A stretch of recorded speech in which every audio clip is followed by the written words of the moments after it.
Çok yaşa.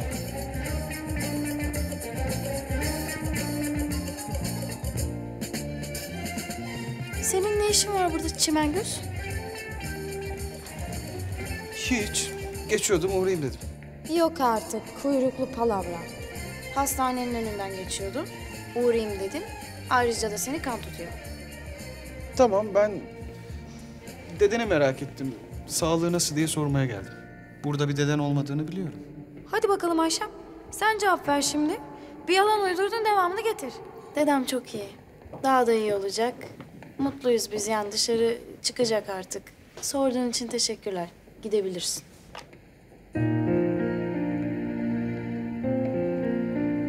Gitmeyeceğim. Hangi bölümde yatıyordu dedem? Ya sen ne kadar meraklısın ya. İstemiyorum dedemi görmeni. Git. Tamam, görüp gideceğim. Git diyorum. İstemiyorum. Yukarıda bir yerde kalıyor. Hastalık kapar. Senin girmeni görmeni istemiyorum. Git. Bak, benim hassas bir bünyem var. İçim rahat etmiyor. İyi olduğunu göreyim, gideceğim. Yoksa var ya, sabaha kadar burada yanında beklerim. Benden beter inatçıymış bu da ya.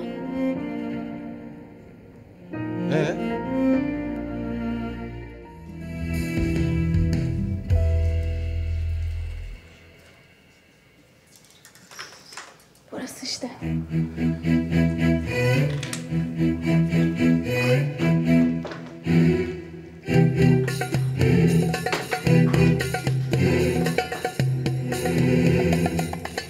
Uyumuş işte. Sen gidebilirsin.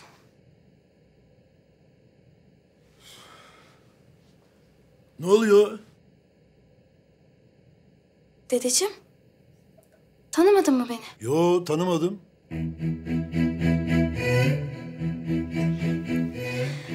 Alzheimer hastası. Unutuyor.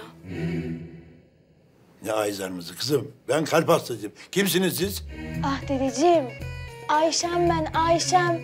Nail'in kızı, Nail'in. Torunun. Nail. Dalga mı geçiyorsun? Lütfen çıkar mısınız dışarı? Allah Allah. İnkar ediyor. Baba, ne oluyor burada? Niye bağırıyorsun? Siz kimsiniz? Çıkar mısınız lütfen? Lütfen dışarı çıkar mısınız?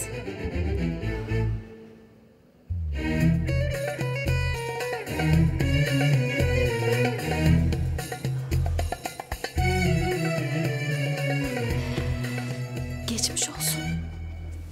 Üzüldüm çok.